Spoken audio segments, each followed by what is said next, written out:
Aš Kaip galvoju. pas mus sveiki, bet čia yra iškrypęs žodis. Nu, kaip reikia sakyti? Nesveikas. Gyvuok, sveik, klestiek. Bet Džiūgauk. pasisveikinus, iš karto sakai gyvuok. Bet sveiki klestėk. tai yra toksai visiškas iškrypęs žodis.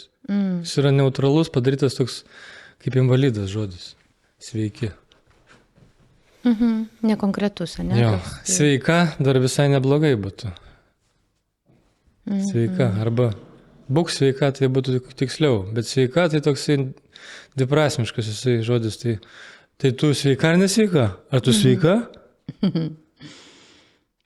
Jisai va toks pasveikinimas būtų irgi toksai, jisai supakuotas, toks neaiškus, neutralus ir iškrypęs gaunasi pasisveikinimas. Sveiki, pavyzdžiui, ypatingai toks.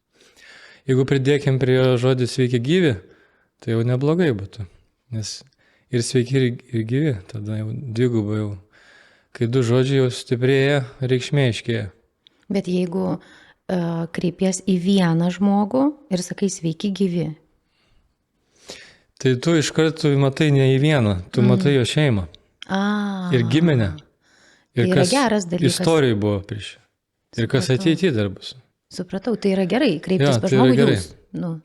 Tai yra sveikiau, žymiai ir plačiau iš karto. Gaunasi palaiminimas toks platus, ne vien tau. Kreipimasis vardu paprastai į vyresnį žmogų, kuris automatiškai turėtų būti aukštesnės valdžios Taip. ir pavaldus. Anūkas turėtų būti pavaldus. Tai nusitrina, ne? Tas, Ir nusitrina tas pavaldumas ir irgi tai yra iškreipimas kultūros. Aha. Kai kreipiasi kaip į draugą, į senelį, į senelę, anūkas, proanūkas. Taip. Tai būkime sveiki ir tokia pradžia šiandien mūsų pokalbio netipiška. Sveikinu visus, šiandien pas mus svečiuose Justinas. Justinai, kaip tu pats matai save šiai dienai? Sveika gyva klestinti. Ir svečiuose pas mus Irina. Irina, kaip tu pati save matai šiai dienai, būtent šiai dienai? Ramė. Ramė. Plačiai ramė. Taip. Ramė ir plačiai besišypsanti. Justinas klausė prieš pokalbį, kaip jo šukosina, tai dabar pastebėjimas gali pataisyti ten kažkiek plaukelių savo. Šitą? Iš kitos pusės. Iš čia, va, pas tave nukrytė plaukai, taip. Va. Bet jie visai žaviai nukritę. Va tak, ne? Tinka? Iš tos pusės, man atrodo, kad vis tiek jam kabo. Vat, o jeigu taip, Taip? va. Va. Aha. Gerai? Labai gerai, tai mano brangiai žiūrovai, jūs aišku geriau mokat vesti laidas, geriau atrodyti kadrą. Mane brangių yra? Taip, tai jūs ten nesistengkit stipriai kritikuoti, geriau patys ateikit, klausinėkit, moderuokit, būkit svečiais. O šiandien mes bandom kalbėti apie šeimą ir apie, užkoduokim taip, ir apie antišeimą. Tai Justinai, kokią dramaturgiją pas tave įvyko gyvenime, paaiškink mums, kaip tu pats nori, kaip sugebėsi. Dramaturgija. Man patinka dramos ir aiškumas. Tiesiog pasirinko mano žmona vieną kelią, aš pasirinkau kitą kelią. Tai mano žmona nenorėjo man būti mano pagalba ir jinai pagalvojo, kad jai geriau kreiptis, ramsti, surasti pasvetimus, tai pasaulio sistemą. Dar konkrečiau gal aiškiau būtų, mano žmona virto druskos stulpu, o aš ėjau paskui gyvenimą. Pasirinkau tiesą, laisvę, tiksliau, laisvę tiesą, pasirinkau ir tiesą. Tai jeigu giliai pasakyti tai,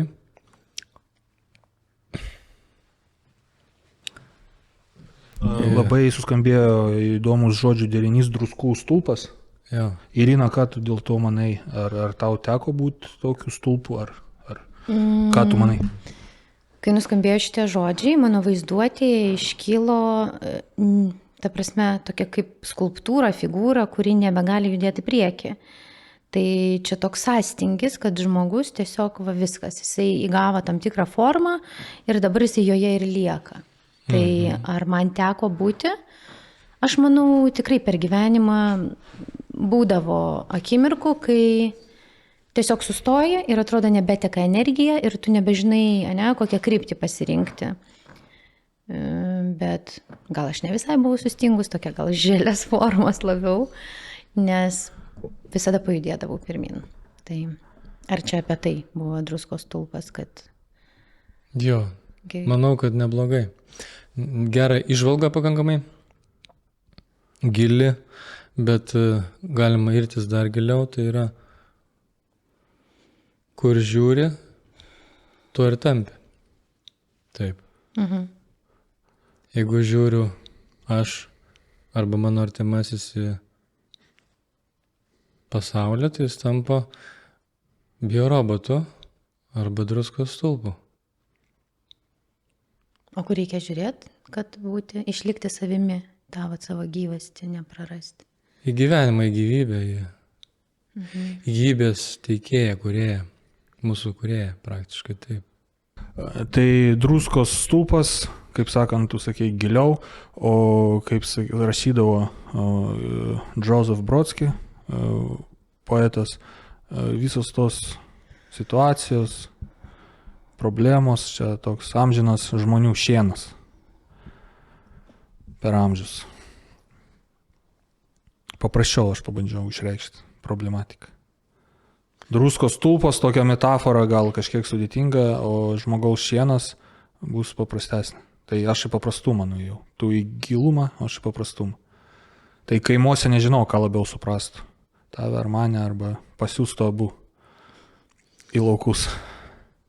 Tiesiog yra interesai dar, galima dar universalesnė kalba pasakyti, yra interesai arba yra žmonės, kurie pasirenka būti uždaryti savo taisyklėse sugalvotose, kurios galvoja, kad yra šventos ir neklystančios ir kurios duoda labai tokį primityvų patogumą. Ir nedaugiau. Augimo neduoda, sustabarėjimas.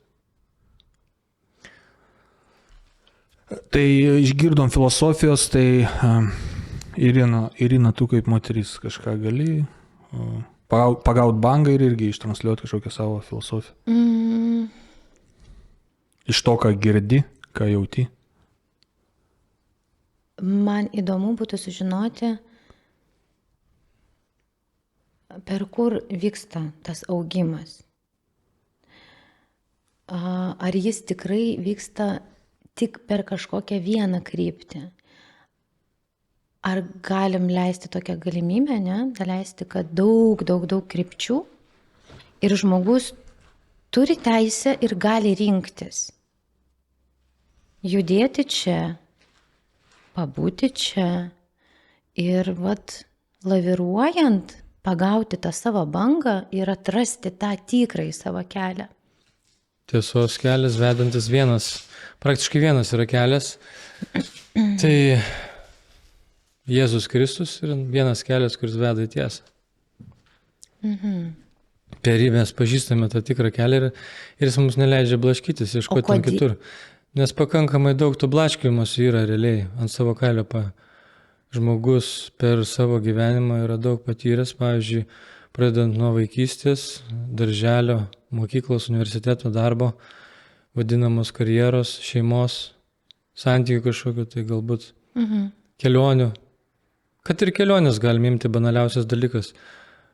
Žmonės keliauja, taupo pinigus ant kelionės, labai investuoja visą, pavyzdžiui, savo santaupas, pavyzdžiui, investuoja ant kelionių. Ir žmonės atsigauna kūniškai, sieliškai ir dalinai dvasiškai. Bet tai yra visiška investicija, jie praktiškai visus savo atliekamus jau nuo buities pinigus, nuo pragyvenimui skirtų pinigų, skiria kelioniai. Tai fiziniai, turistiniai kelioniai, turistiniai. Ir ar tai verta investuoti tos pinigus, klausimas ar ne? Ir daugiau nieko? Tai mano gyvenimas tada gaunasi darbas jeigu aš investuoju, pavyzdžiui, kelionės, tai jisai banalus tampa. Jis labai primityvus, jisai toks praktiškai biorobotinis tampa. Lėkštas, paviršutinis, jeigu aš savo,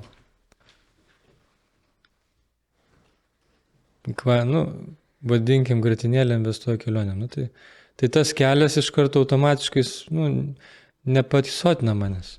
O kas pasotina? Kur norėtum Ir irgi aš irgi užpuolu, aš irgi kažkaip nesutinku kelionės, kad tai yra negatyvas. Mes galėtume važiuoti, skristi į takę salą ir ten daryti pokalbį. Ir būtų irgi smagu, nebūtų tai robotizuota ar kažkokia degradacija. Tai leiskim pratesti Justinų mintį. Aš turiu mintį, kad jeigu tik tai tomą apsiribojam ir giliau nieko neieškom, mes galime labai, pavyzdžiui, pasirinkti ir kad ir kokį labai gerą darbą, altruistinį, pavyzdžiui, visą savo jėgas, finansus skirti atradimui kažkokios tai technologijos, kurie išgelbėtų tenais milijoną žmonių, ne? Bet ir to netgi nepakanka. Tai ar tu manai, kad technologijos išgelbės kažką? Ne, manau, kad technologija tiesiog yra kaip įrankis.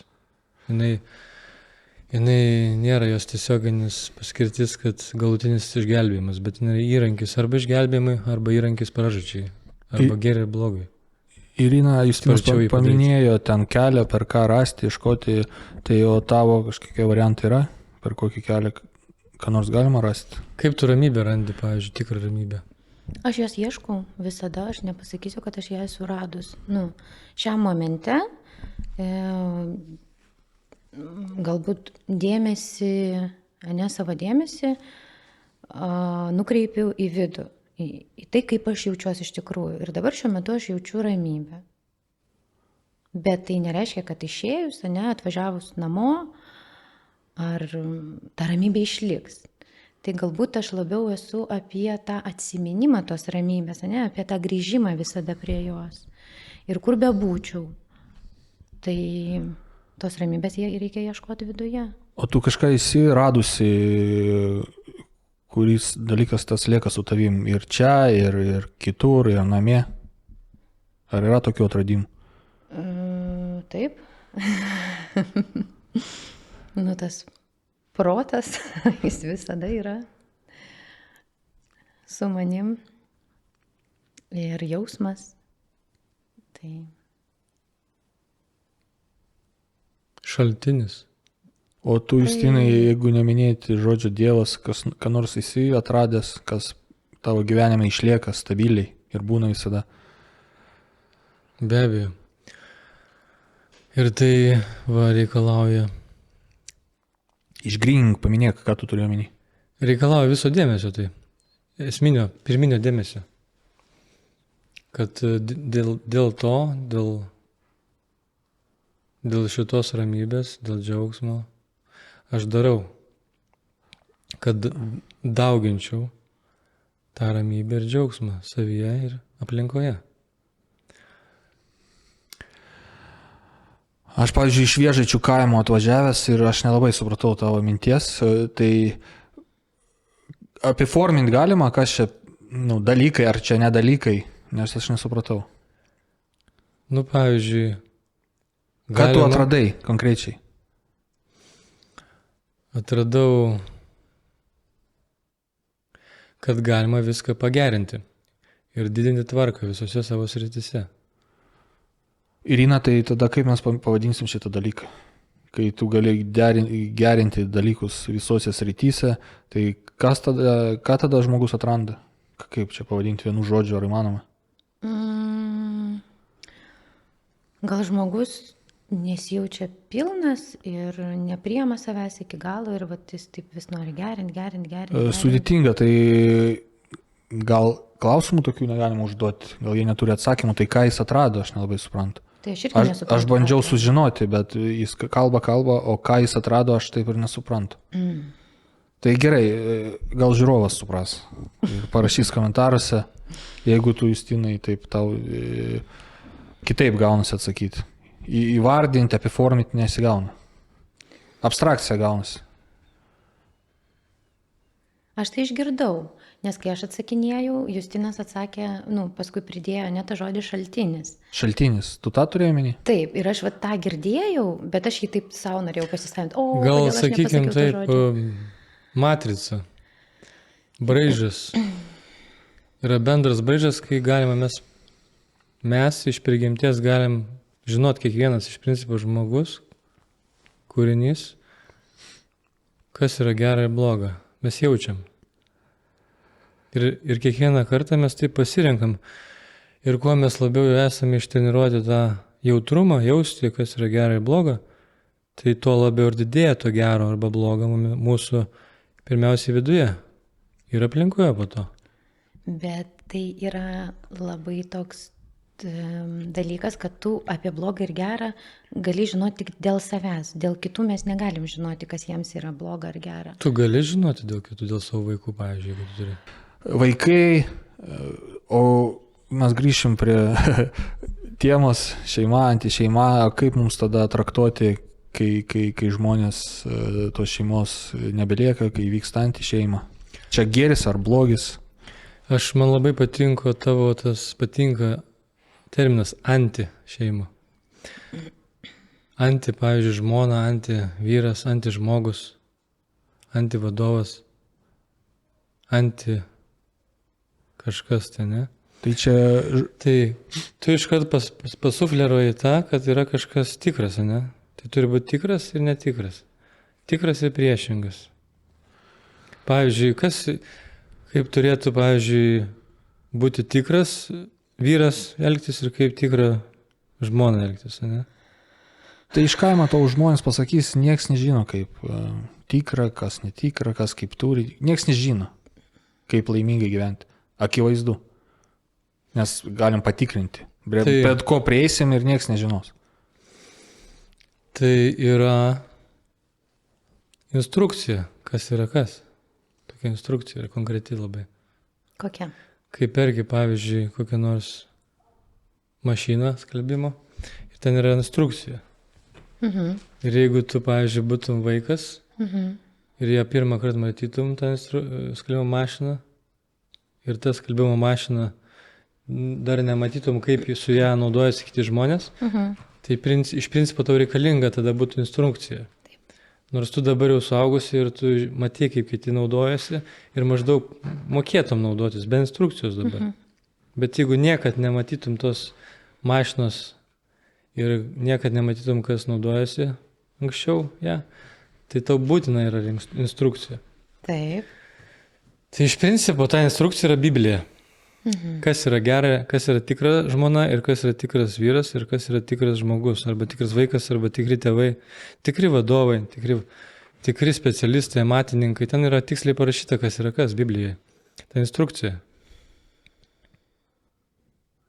Bet yra grupuotė žmonių, kurie neduoda tos instrukcijos pasiskaityti normaliai ir neleidžia tos instrukcijos studijuoti. Kas neleidžia? Pavyzdžiui, kad ir valdžia, komunistinė ar nekomunistinė valdžia, nes jis nori turėti savo vergų. Ir kad tie vergai arba tie biorobotai pagal jų instrukcijas darytų jiems, kas naudinga arba išnaudotų. Tai čia yra elementarus dalykas. Tai mes turime kažkada pasirinkti, kokiamis instrukcijomis gyvename. Ar valdžios instrukcijomis, ar mokslo patarimais, ar medicinos instrukcijom, ar literatūros instrukcijom, ar meno instrukcijom. Visgi žmogus turi teisę pasirinkti. Būtent, čia yra pagrindinė žmogaus savybė laisvė. Taip. Ir kai žmogus pasirenka ne tokias instrukcijos kaip Biblijoje, jos yra gana konkrečios, tai jis tampa antižmogumi iš principo. Iškart jau. Jo, antidalelė ar antižmogumi. Oho. Kažkaip tai šitaip supirštėjau. Už tai man tas patinka konkretus dalykas anti. Ne toks kaip žmogus, ne toks kaip moteris, ne toks kaip vyras. Ir tavo konkretų pavyzdį, jeigu mes paimsim. Mano konkretų pavyzdį. Žiūrėk, tu esi pažengęs vartotojas, tu turi instrukciją, tu ją plius minus išmanai daugiau negu už kitus, bet tau nepadėjo tai vis tiek. Man padėjo tai labai smarkiai ir visada padeda. Ir kiekvienoje situacijoje padeda. Aš turiu instrukciją, kaip elgtis. Aš pakankamai dėl to esu saugus ir kryptingas. Tiesiai einantis, nesirenkantis, tą pabandysiu kelią, tą pabandysiu, gal čia tas teisingai sako, gal čia mokslas teisingai sako, gal čia valdžia, politikas šitas visai neblogas, o gal čia va, tas žmogus toks labai jau rimtas, patrauklus, gal jis tas sako teisingai. Čia reikia. Čia, ta prasme, tas kelias Jo. per save, per vidų. Ta instrukcija iš principo mums yra natūraliai įdėkta ir čia. Ir čia va. Kodėl ji nepadėjo tau? Aš sutinku. Kodėl ji tau nepadėjo? Bet čia yra tos instrukcijos kaip ir veidrodis. Biblija yra čia, kas jau įdėkta, veidrodis va čia. Kaip ir, kai Biblija pasižiūri, tai aš pasižiūriu praktiškai savo širdį, ką jin rodo, ir savo protą, ką jis rodo. Ir taip bandau pagauti tą vaizdą gražų. Ir prarandi.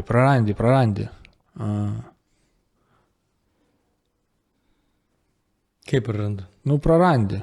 Turėjai kažką, nebėra to. Tu supranti, apie ką aš kalbu. Turi minti, aš praradau žmoną dėl savo instrukcijos?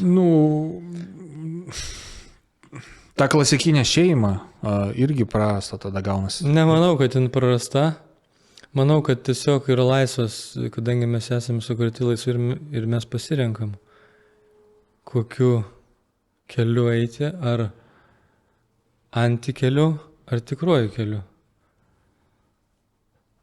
Ir jeigu žmonių keliai išsiskiria, daleiskim, į skirtingas pusės eina, tai nėra praradimas.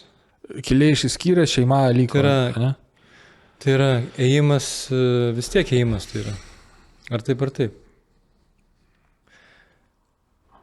Tai yra tiesiog, tiesiog tai tave išsiskyrimas. Žaloja šitas sprendimas gyvenimo, jis tave žaloja, tau yra nemiela nuo to, tu patiri stresą, bet bandai šitą dalyką išvartyti, kad kažkokį teigiamą ten, čia prasminga, čia gerai, čia naujas kažkoks gyvenimas, bet esi sužalotas, perkeltinė prasme. Vis tiek.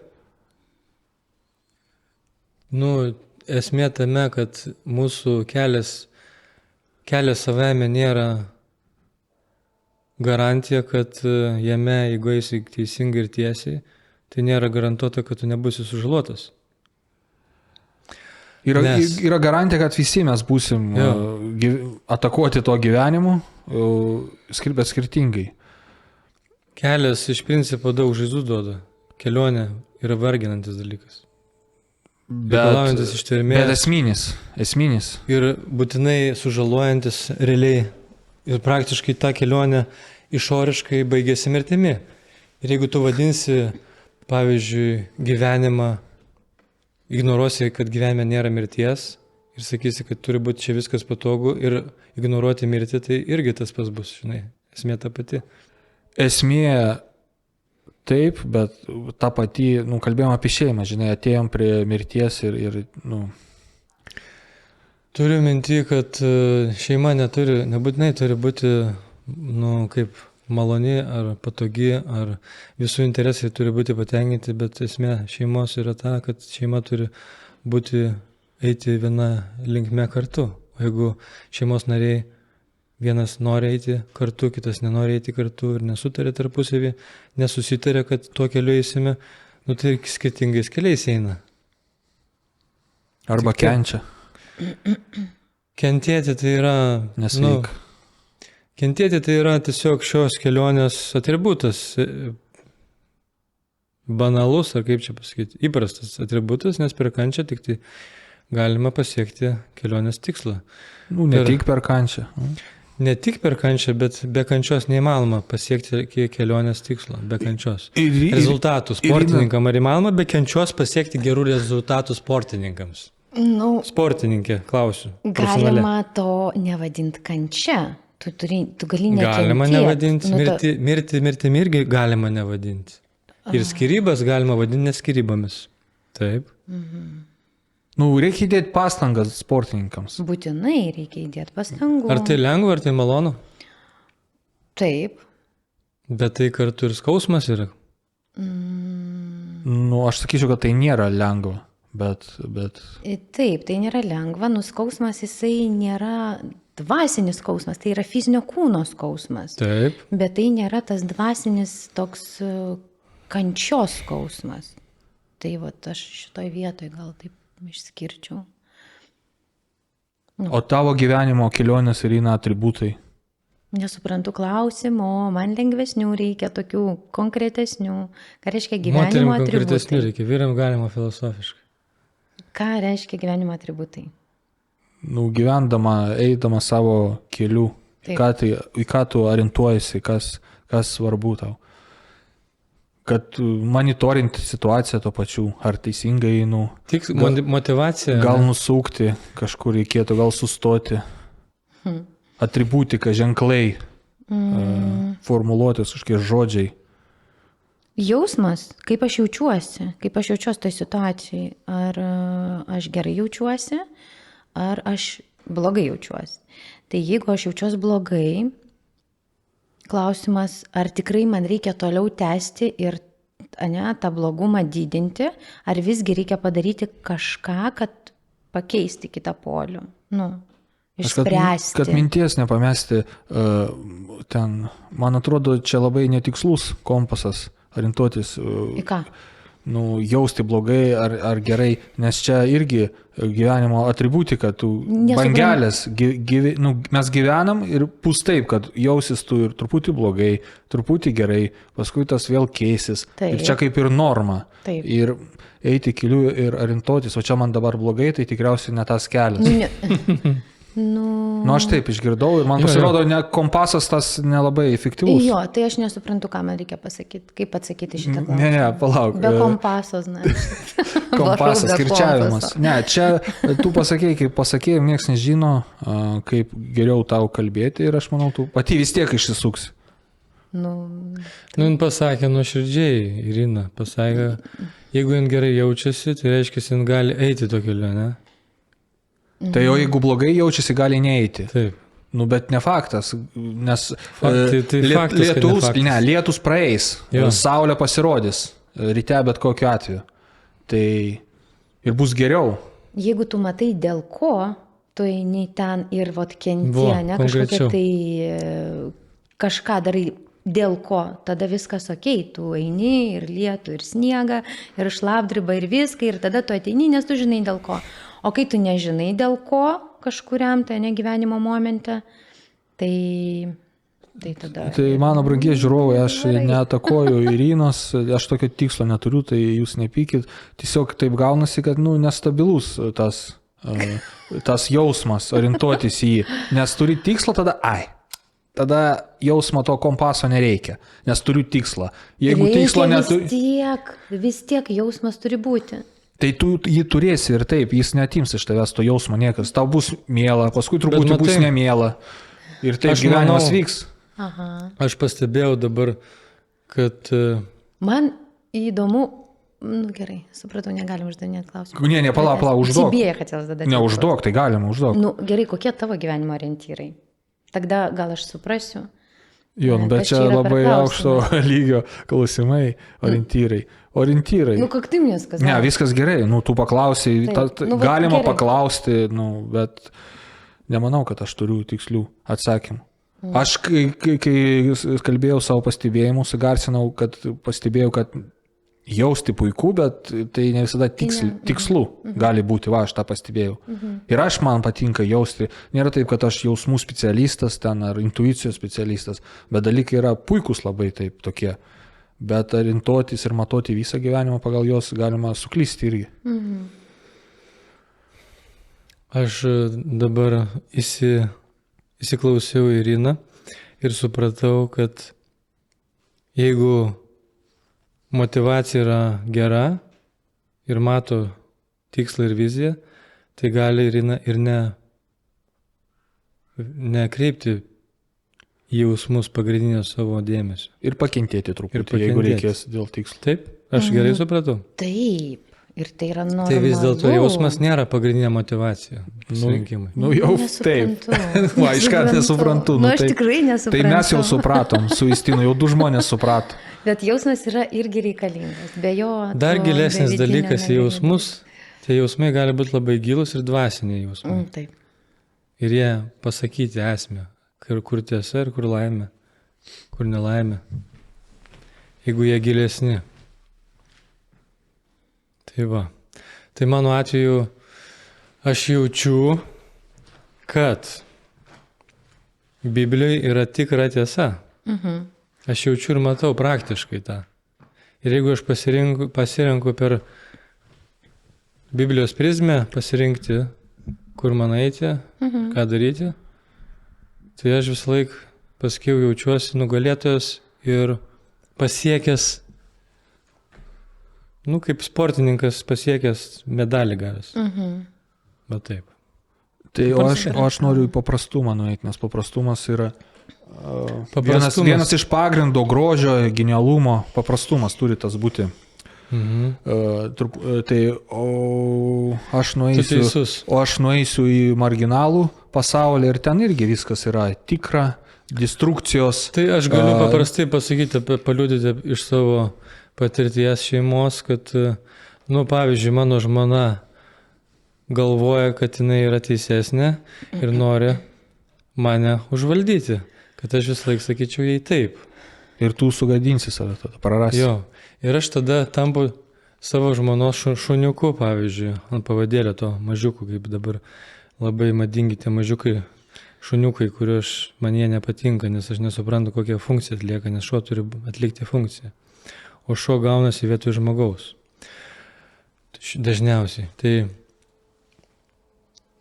Tai aš nenoriu būti nelaisvas ir nelaisvas savo žmonos akivaizdui, daleiskim, savo žmonos plote arba savo šeimoje, kur mane nori žmona, išnaudoti, galim sakyti, padaryti patogų jaunuolį, savo, tarną. Man tas nepatinka. O realiai turėtų žmona suprasti ir vyrą ir derintis, kur vyro yra gera savybė, ten palaikyti, kur bloga, ten nepalaikyti, o ne viską į savo valdžią paimti. Iš principo tai yra paprastas dalykas. Paprastas jausmas, valdžios jausmas. Žinai šitą jausmą, valdžią. Tu jauti valdžios jėgą. Jautei valdžios jėgą, Irina. Šitas jausmas yra didžiausias narkotikas. Vienas iš. Aš manau, kad tai yra žymiai stipresnis narkotikas negu pinigų narkotikas, pavyzdžiui. Būti milijardierium yra vis dėlto žemesnė narkotiko klasė negu turėti didelę valdžią, kurios negali už tą milijardą turėti. Šiuolaikinis aukščiausias narkotikas yra valdžia. Ir jis pasireiškia visose srityse. Pirmiausiai šeimoje, po to ir globaliniuose tose visose mechanizmuose valdymo. Tai mano atveju, mano žmona norėjo visą valdžią turėti, o aš nemėgstu, kai žmona moteris vadovauja, mes turim susitarti ir netgi daugiau turi vadovauti vyras, nes pas vyrą yra vis dėlto iš prigimties tas protas aukščiau negu jausmai. Ir protas vis tiek turi vadovauti jausmams, bet ne vienas protas, bet kartu su jausmais. Turi susivienyti. Protas ir jausmai. Mūsų šeimoje jausmai negalėjo susivienyti, nes norėjo vien tik vadovauti viskam. Mano žmonos atžvilgiu. Konkrečiai.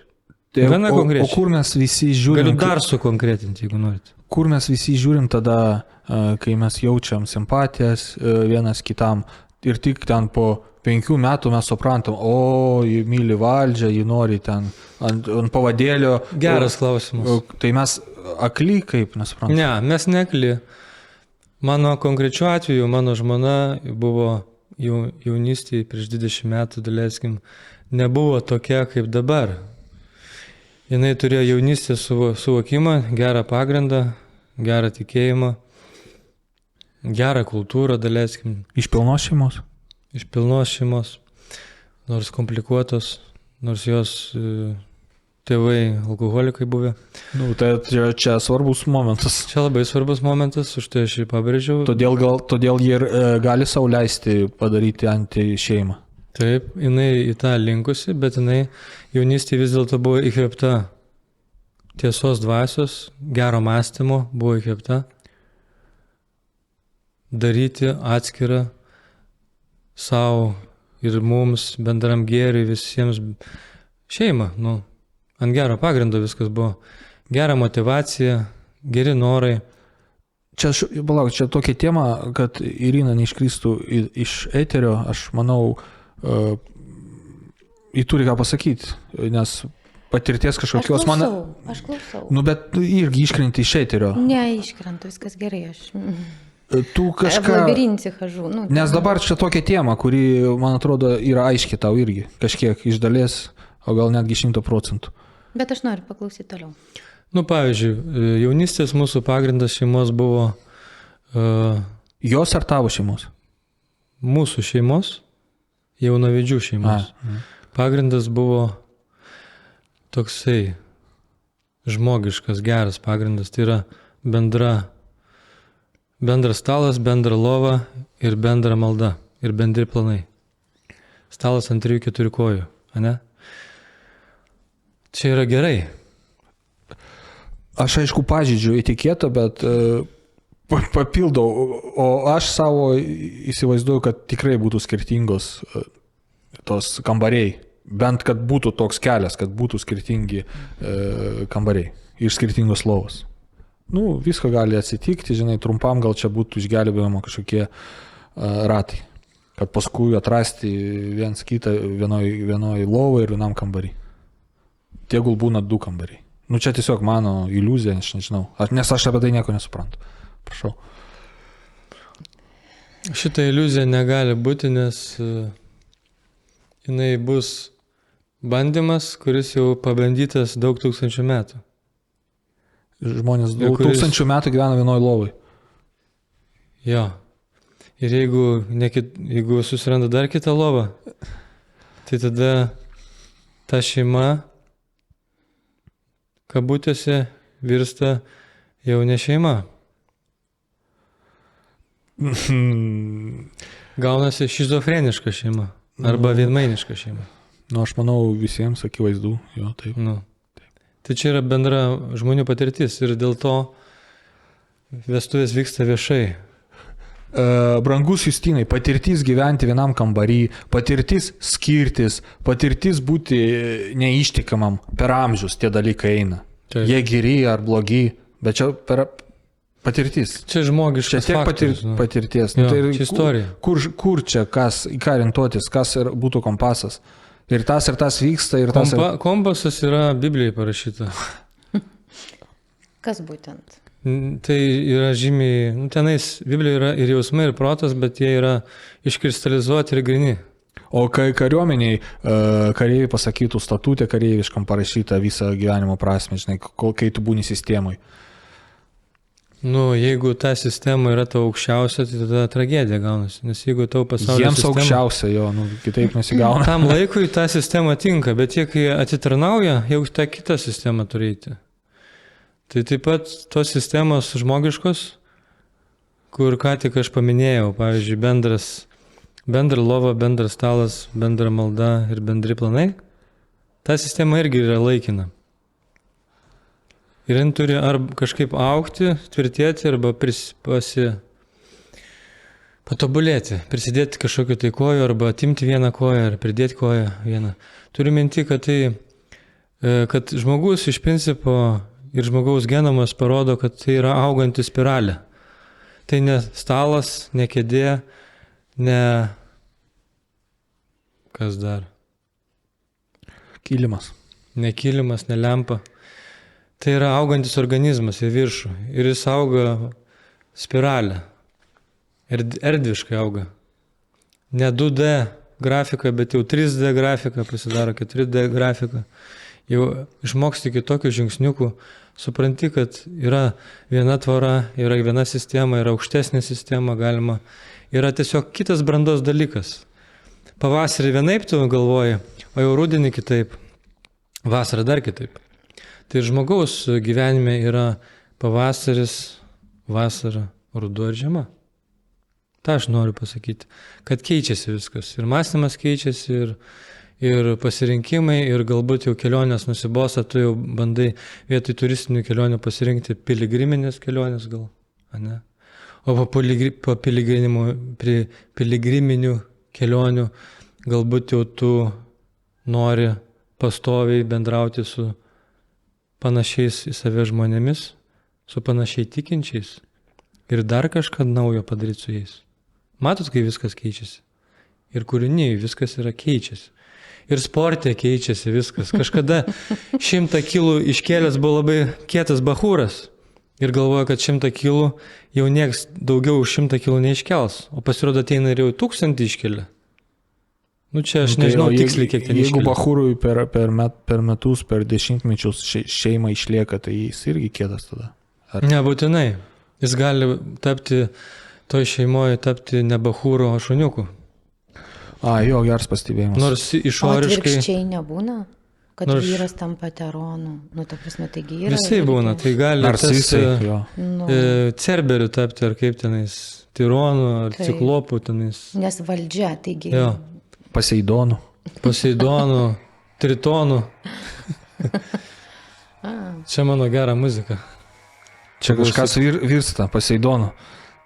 Šeimoje pagal tokią muziką. Skambina. O.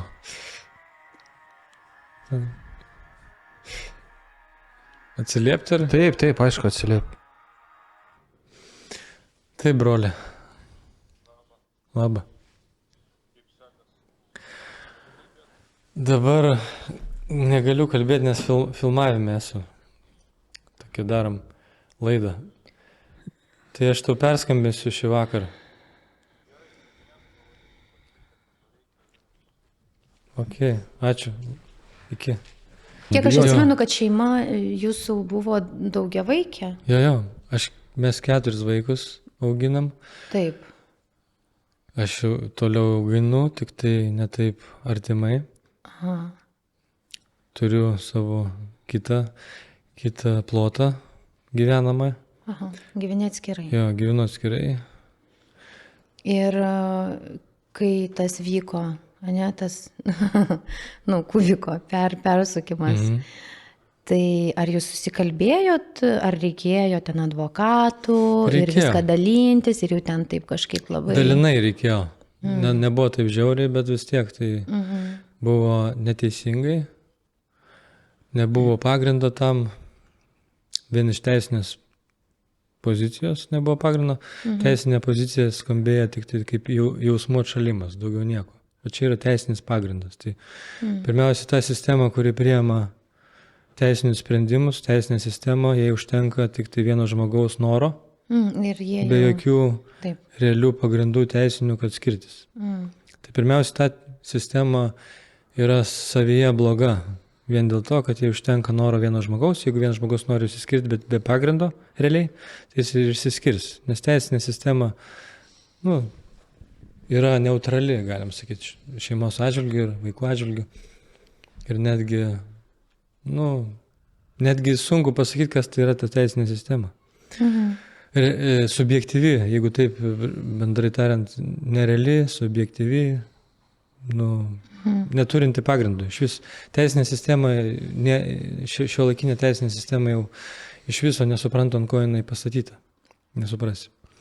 Tai čia toks paaiškinimas, kad skyrybas gali kas nori padaryti. Tik tai noro reikia. O jūs neturėjot santuokos bažnyčioje? Turėjom. Ir kaip čia reikalai sekasi? Čia nėra išsiskyrimo, yra tik tai civilinė.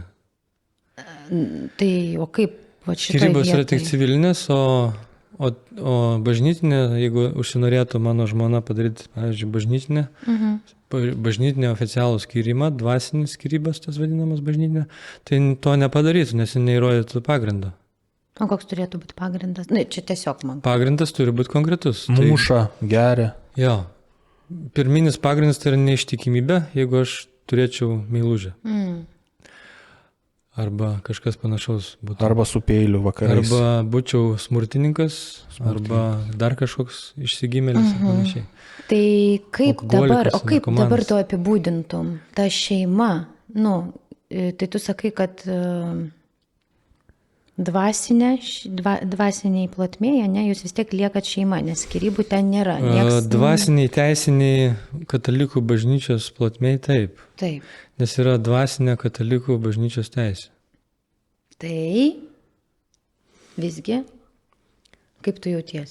Man toks Bet yra dar gilesnis dalykas, yra dvasinis dalykas, dar gilesnis negu katalikų teisė dvasinė. Taip. Esminis dvasinis dalykas, kurio tiesa ir melas, kurio Dievas. Kurio tiesa plika ir melas plikas. Nesuprantu. Čia geras, nu, aš tikiu, kad jį pasakė iš jausmo, tai taip ir yra. Ir jį nepabijojo to padaryti. Gerai. Kuo daugiau yra nuoširdumo ir neviniojimo į vatą iš mūsų visų pozicijų, to yra prasmingiau ir mes galim sujudinti aplinką ir pakeisti aplinką. Taip. Arba įtakoti.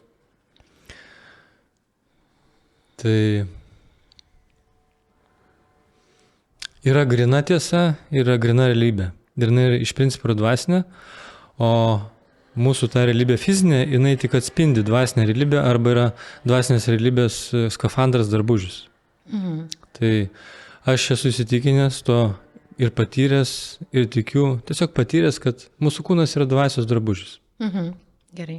Jau pradėjau suprasti. Nu, čia irgi galim pasakyti, čia kalbos figūra, nedaugiau. Dvasinis drabužis, poetinė kalbos figūra. Bet jau kažkaip paaiškėja dėl to, kaip tu dabar jauties, kai esi oficialiai išsiskyręs, bet tuo pačiu kaip ir vis tiek. Dar kiekvienas žodis turi reikšmę. Tu sakai išsiskyręs. Liktai aš būčiau tai padaręs. Nu. Jeigu mes prieitumėm prie tikslių žodžių, tai išskirtas. Aha, gerai. Ne per prievartą. Čia tiksliau skamba. Gerai. Aš esu per prievartą išskirtas mano žmonos iniciatyva, nuo šeimos ir nuo vaikų. Per prievartą. Su teisė. Ir tokio noro tu neturėjai. Ja, ir aš tokio neturiu noro iki dabar ir neturėjau. Ir neturėsiu. Nes tai yra anti šeima. Skyrybų procesas yra anti šeima, tai yra ne šeima ir ką mano žmona padarė, tai yra anti žmona, anti žmogus. Antižmoniška. Antižmogiška. Žmogiška. Taip dar paprašiau, kad kaimietis suprastų iš Žemaitijos, nors aš dabar skaitos irgi Žemaitijoje kaimietis esu, oficialiai Kretingos rajone gyvenu. Tai mužikas ir kad suprastų mužikas Žemaitis, tai galima sakyti, kad antižmogiška arba nežmogiška, arba keuliška dar geriau pasakyti. Keuliška ir žvėriška dar galim sakyti. Taip. Jeigu o galiu klausimą užduoti? Sukonkretinti. Prašom. Su džiaugsmu. O kaip tada vadinasi, jeigu žmona norėdama, ta prasme, negaliu kitaip pavadinti žodžiu, norėdama nebebūti toje šeimoje, jinai meluotų ir būtų vis tiek, kentėtų dėl to, kad bijotų, jog jinai, jeigu taip pasielgs, tai jinai pasidarys antižmogus. Žodžiu, aš... Savo giminių ratui. Vienas variantas, tipo, kad kentėtų. Ta prasme, jinai kentėtų tik dėl to, jai bloga, jai, vimdo, jai negerai, jai taip viskas ne apie tikrumą, ne apie gyvenimą, jinai taip save susimažina, bet kad išlikti žmogumi ir nebūti antižmogumi, jinai taip kenčia. Tai ar jinai nedaro blogiau? Čia yra tik tai vienas iš variantų, kuris yra teorinis. Bet ne, Bet kodėl reikia teorinis? Faktiškai žiūrėti. Kiekvieną šeimą faktiškai reikia žiūrėti. Taip. Bet kalbėkime apie tavo situaciją. Ar tu norėtum, kad tavo moteris, tavo žmona, dar pratęstų su tavim gyvenimą, iš tikrųjų to nenorėdama? Tai būtų tikriau? galima sakyti, mes einame į noriu ir nenoriu. Ne apie noriu ir Sistema. nenoriu. O kaip tu jautiesi, ką tu galvoji, kaip tau atrodo pačiam, ar tai būtų sąžininga tavo atžvilgiu, jeigu jinai tęstų be tiesiog tuščiai. Ne, tuščiai tęsti šeimos negalima. Tai ir būtų nusikaltimas. Nu, tai Prieš save, prieš tada vaikus, prieš nusikaltimas, žmogiškumą. taip daryti negalima, nes tai nusikaltimas, padaryti taip negalima, nes tada tu tampi antižmogus. Ne, čia tu tik 2 variantus parodai. O koks trečias? Trečias variantas yra sutarti ten, su tuo asmeniu, su kuriuo gyveni, ten, kuris teisus, ir ugdyti kartu tą, ten, kuris yra teisus. Nu, jeigu tavo ateis ir pasakys, nu, ne variantas sutarti, nepaeis. Bet motyvacija yra labai didelė dėl to. Dėl ko? Kokiam? Dėl ko? Kokiam Motyvacija yra didelė tame, kad tu gali pasiekti rezultatą, jeigu tu susitari. Taip. Brangus Justinai, o jeigu nesusituri, nepaėjo. Nesusitari. Bet jeigu tu nesusitari, tai tu ir negali nieko, tik pasirinkti. Tai va. Tai jau kas išvadas kokios, tai ką jai daryti, tokiam žmogui daryti. Nesugebėjo susitarti, ar neišeina susitarti. Ar proto. Tokiam žmogui tiesiog reikia pasirinkti pagal instrukciją. Kokia instrukcija? Jeigu savo supratimo žmogus neturi, tai jis tada ima instrukciją, ją perskaito, išstudijuoja, kadangi tas žmogus studijavo jau, pavyzdžiui, 5 metus universitete, tai jisai turi intelektualinių sugebėjimų tą padaryti. Tavo komunikatyvi pozicija, o dabar, nėra stipri. Aš manau, šitas sprendimas tik, nepakeis nieko. Arba dar, jeigu paprašiau pasakyti, ne protiškai, o paprastai žmogiškai, tai sveiko proto sprendimas turi būti. Sveiko proto sprendimas. Koks? Kuris tave nežalos.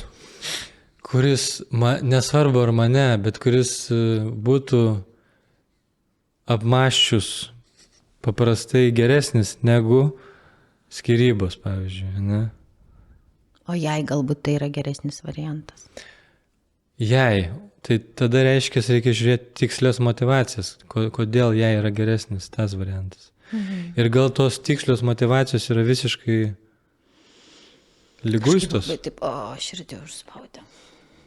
Gal tos motivacijos yra liguistos. O kodėl tau širdį užspaudė? Nežinau, tak priams dėstą kladą. Tai Justinai, tu esi oratorius, tu neduodi tikslių atsakymų. Tu duodi netikslių atsakymų. Jo, vienareikšmiškai yra labai gaila. O vaikai yra vyresni jau, suaugę, jiems reikia labai čiučių. Reikia vaikams vis laik. Vaikai yra vaikai, ar vyresni, ar nevyresni, tai čia yra tik tai į vatą vyniojama, žinai. Ne. Yra skirtumas, ar Nuo jie yra 6 mažesni. Yra 6 metai, Tai yra 21 metai. Vat kur 21, tai tikrai jau ką. 4 vaikai nuo 6 metų iki 21. Tai va. Nes tikrai yra skirtumas. Tai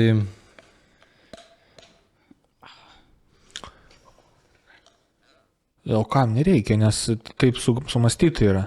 Ar tau nepatogu gerti? Paskui pamesi, žinai. man irgi nepatogu, aš irgi atsisuku. Aš neatsisuku. Tai gerai, aš nežinau, man labai yra kažkaip tokia tema ir... Skaudi. Nežinau, ar jinai yra skaudi, bet jinai yra tokia intimi ir... Tai tame yra esmė, kad yra pavyzdys žmogaus, kuris neužsidaro ir sugeba kalbėti, išdiskutuoti, jis nepameta proto ir dalinasi su pasaulio patirtim. Tai čia irgi nėra blogai, ne kiekvienas norės, ne kiekvienas gali. Taip, tačiau šitoj situacijoje aš girdžiu, kad kitas žmogus yra kaltas. Aš negirdžiu priėmimo ir aš negirdžiu to, kad taip atsitiko, Dievas, taip. Taip, mano toks kelias ir taip aš Dievui dėkingas už viską, kas yra. Aš girdžiu, kad kitas žmogus yra kaltas. Tai dėl to man nėra jauku ir faina. Tai aš taip. Aš negaliu sakyti, kad aš esu visiškai nekaltas, bet situacijai galima priimti sprendimą vis dėlto žymiai geresnį pagal tiesiog brandumo, žmogiško brandumo lygį. Galima žymiai geresnį variantą priimti. Taip. Nes mes realiai tai visą laiką po kažkiek tai laiko pamatom, kad būtų geresnis variantas visai kitas. Kai padarom kokį sprendimą. Pavyzdžiui, nuperkam kokią nors mašiną už 26 000, o jinai kainavo tik 2 000, ne? Mes po kiek laiko pamatėm, kad labai apsirikom. Tai... Bet tuo metu tai buvo sprendimas ir jis... Jo, tuo metu tai buvo sprendimas ir jisai daug metų paskiau rutuliuojasi kaip žaizda, kaip sunkumas, kaip varginimas, kaip apvagimas gyvenimo. Aš praklausiau, tu paaiškinai priežastį savo, dėl ko tu kaltas?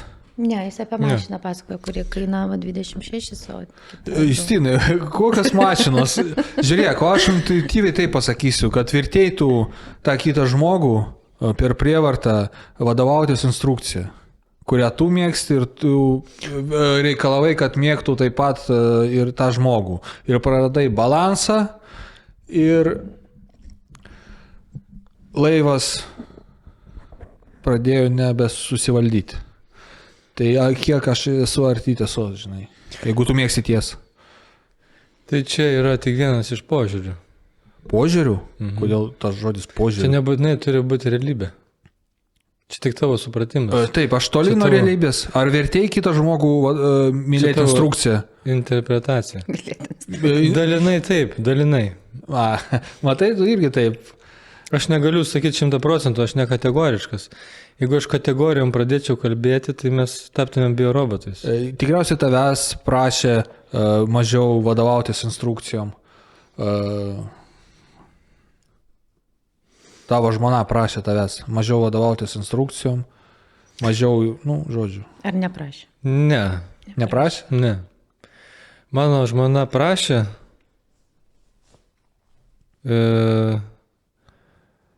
konkrečiai ne būti patogiams, visiems būti patogiam ir jai būti patogiu. Tai reiškia, jinai labiau bijojo žmonių reakcijos į mano nuoširdumą arba mano tikėjimą, negu jinai bijojo priimti mane. Ji bijojo, kad tu patį tikėti žmonėm? Jinai labiau bijo žmonių reakcijos negu mano širdies. Reakcija į ką? Negu mano esmės. Į ką reakcija? Į tavo gerus darbus kažkokius? Ar... Ne, į mano tiesiog tikėjimą. Mano elgesį, taip. Susijusi su instrukcija. Taip, jisai susijęs, aišku. Ir jai kartais galėdavo būti gėda ar dėl to, ne? Jo, jai gėda dėl tikėjimo. Kad aš, jeigu aš kalbu su žmogum, tai aš negaliu kalbėti tuščiai, negaliu kalbėti paviršutiniškai, negaliu kalbėti apie bileką, bet aš galiu kalbėti tik tai tikslius, aiškius žodžius, kurie mus ugdo. Ir ji to bijojo, papiktinti žmogų ir taip nebūti patogiam kitam žmogui. Tai jos baimė aplinkos, kad ta aplinka manęs nepriema ir kad aš nepatogus esu aplinkai. Kada tas prasidėjo? Taigi nebuvo nuo pat pradžių, nuo tų ten tai labai ją keturių kojų. Ir jin to negalėjo priimti, nes pas ją labai tas stiprus žmonių nuomonės baimė labai didelė yra. Kaip vėžys, sakyčiau, kaip kokia metastazė, kaip paauglys toksai dvasinis. Ir tas dauguma ir čia yra neretas atvejis, čia visur yra istorija aprašyta ir panašiai. Mes, pavyzdžiui, publikoje, klasėje, ten kokiai, arba viešoje erdvėje mes bijom išsakyti savo nuomonę. Aš irgi turiu tą baimę, kalbėjimo baimę ir tai yra klausimas.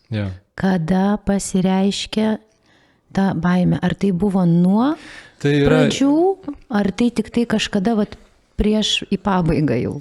Būtent tai buvo labiau į pabaigą negu nuo pradžių. Tai, O Tai gali augo. būti, kad pačio Blogėja. elgesys pradėjo keistis, kad Faktas. jis pradžioj nebuvo toks. tai faktas. Ir, Nu, jis tapo radikalesnis. Taip. Radikalesnis. Paklusnus instrukcijai dar labiau. taip, ir... Fanatiškai galimai.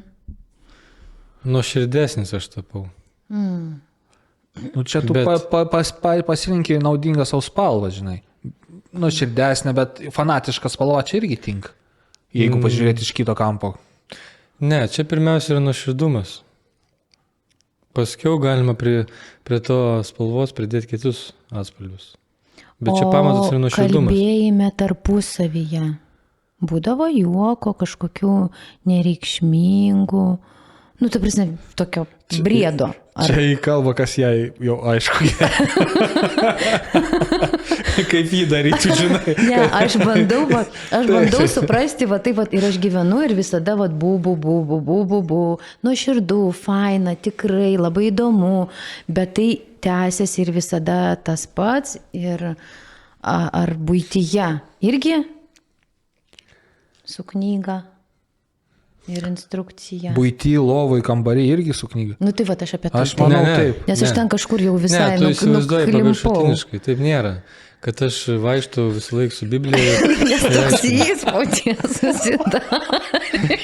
Tai žiūrovai, kai mes sakom instrukciją, aš sakau, tai čia užkadavimas, kad čia kalba apie Čia Bibliją. Jeigu yra ką- tokia gal nuoroda, sakykime, nuoroda į konkretumą, Supratau, kad o ne į visi... fanatizmą. Aha, atsilki tokie. Tu nori pasakyti, tu nevaikštai su instrukcija pastovi. Ne, tikrai ne. Tai mano tas tikėjimas yra labai ir meniškas, ir intelektualus, ir meniškas, suderintas yra su menu, jis yra gilus, ir jis yra, turi gilias šaknis, o ne paviršutiniškas. Gerai, Jis labai platus dalykas. supratau. Jis nėra raidė, kuri užmuša. Nu yra, kaip pasakyti, nu yra kirviai, kurie tipo žodžių kapoja žodžiais, ne?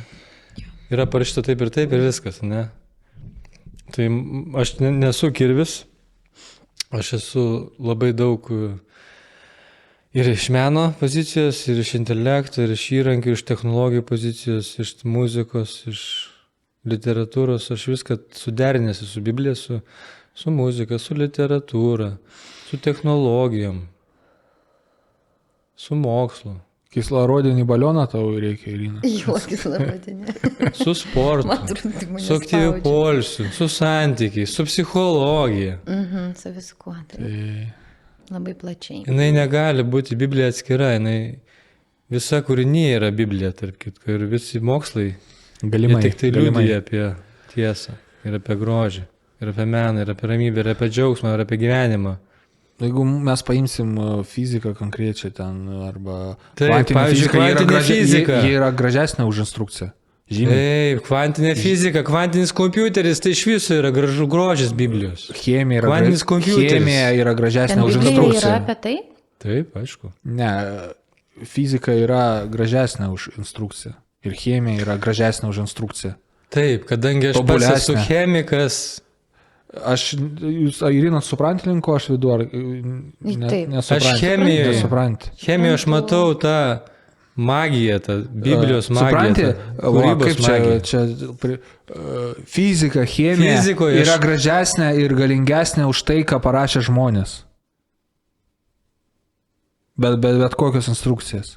Tobulesnė yra fizika, chemija, gamta, saulė. Be abejo, No. sutinku su to.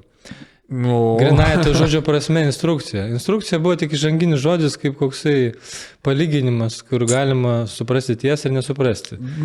Ar tai tiesa ar ne, pasižiūri Bibliją, ne taip iškart pasižiūri, bet giliai pasižiūri.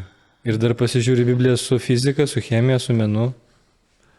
Tai galima skaityti Bibliją su menu, pavyzdžiui. Galima su menu. Ne. Galima. Tiek daug meno apie Bibliją ir per Bibliją atėjo. Rezultatai. Ir bus iš Biblijos skirtingi. atėjo mokslas, universitetas atėjo iš Biblijos. Mokyklos Iš fizikos, iš chemijos gauni konkrečius rezultatus. rezultatus. Atėjo iš Biblijos. Iš chemijos gauni konkretų rezultatą. Stabilų, gali patikrinti. Visada jis bus tobulas, toks, koks reikia. Čia yra faktas. Fizika turi daug sluoksnių.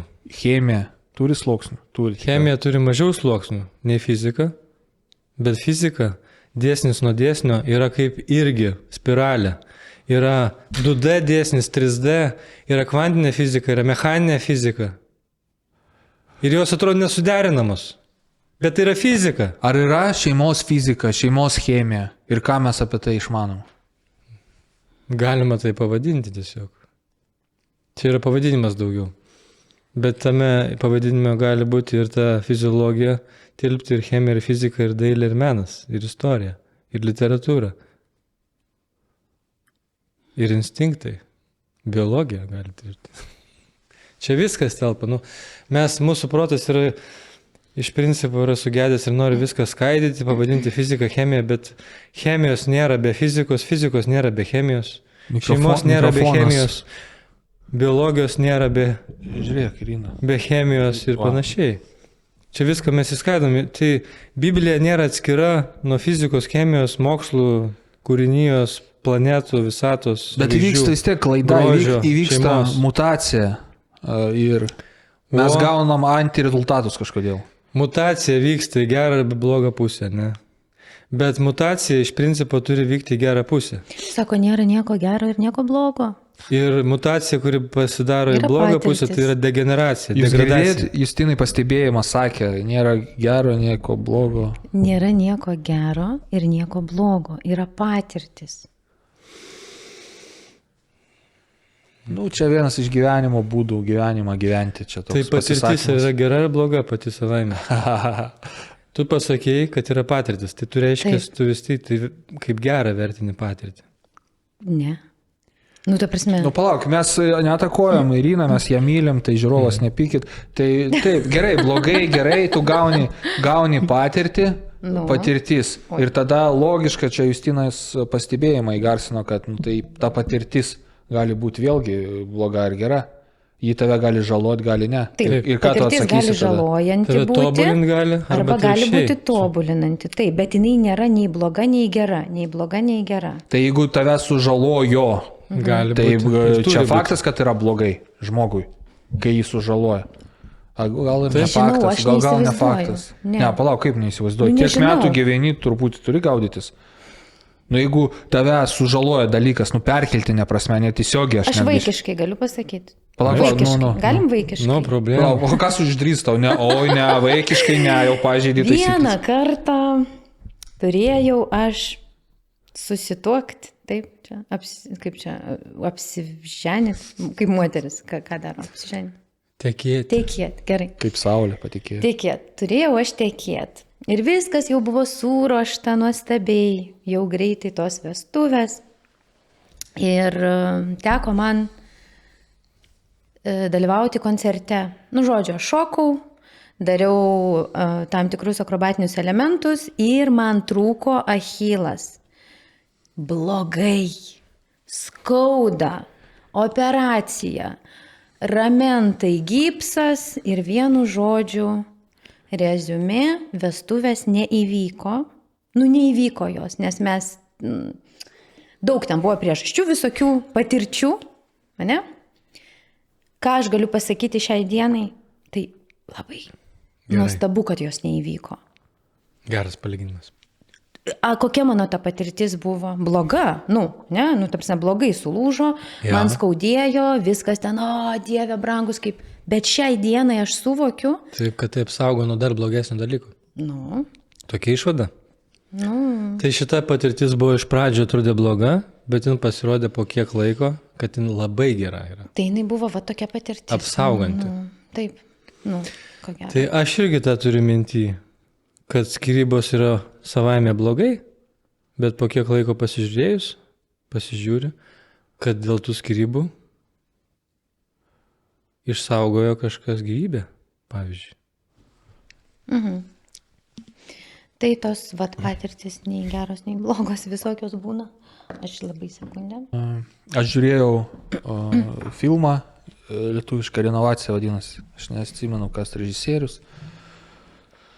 Bet atsimenu, kad filmas lietuviškas ir gan geras scenarius ten įrašė filmo. Ir ten buvo apie santykius. Ir viena ten iš minčių buvo, kad moteris viena svarstė, ar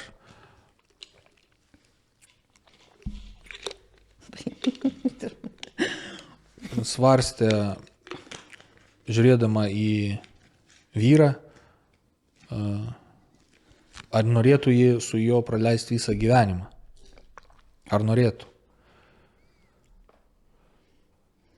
Ten pagal scenarijus jai dovanoja žiedą, siūlo tikėti, neteisingai. Bet paraleliai yra tokių pamastymų.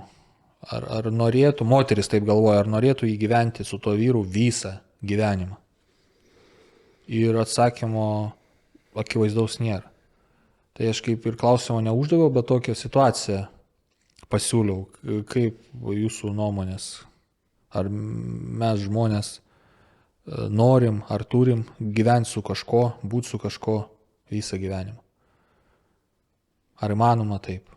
Ar tai svarbu? Iš prigimties taip turi būti. Kuo mažiau sugadinta prigimtis, tuo didesnė tikimybė, kad tu su to žmogu išgyvensi ir auksi kartu. Nes kitas žmogus reikalingas pagalbai ir augimui.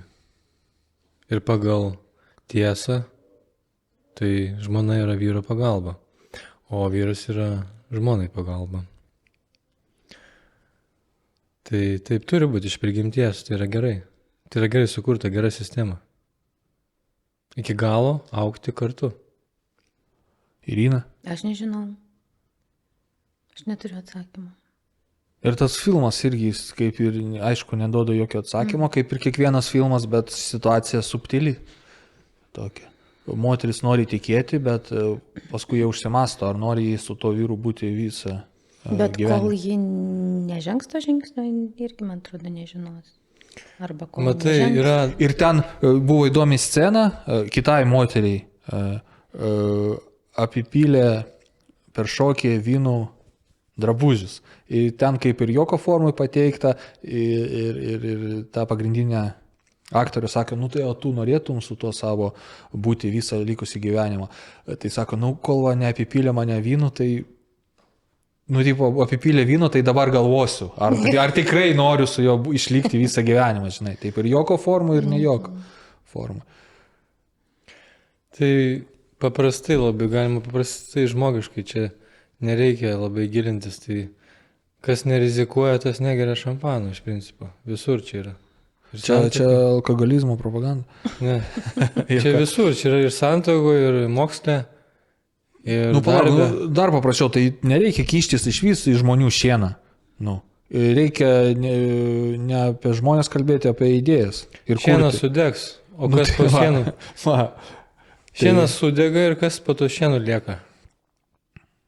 Dar kitas šienas naujas. Tai tas, kas nesudega, tas ir lieka. Tai mes ne ant šieno tada statom, o statom ant akmens tada.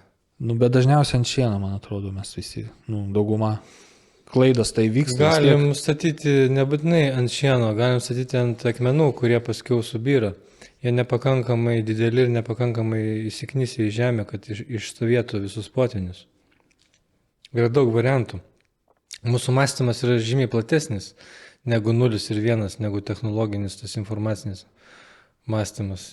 Jis jau gali, mūsų mąstymas netgi viršyje bendrai paėmus su visais jausmais, su visais nervais, DNR, perdavimo informacijas viršyje žymiai daug kartų kvantinius kompiuterius, kurie dabar kuriami. Kas iš jūsų nori turėti tą paskutinį žodį? Nu, yra kam nors noras. Nu, kažkas pasakys atsisveikinimo žodį, kitas pasakys atsisveikinimo žodį. Tai o kas nori būti paskutinis? Kieno žodis bus paskutinis? Ar turi tokių norų, minčių? Mes stebėkime tiesiog, kaip kūrėjas meta monetą į dangų ir kokia monetos pusė atsisuks ir nukris į žemę. Ar jo atvaizdo, ar kito atvaizdo. Tai mes galime rinktis ir stumti tą monetą, kad atsisuktų jo atvaizdas. Pasirenkant santuoką, ar mes atspindime kūrėją, ar mes atspindime sistemą.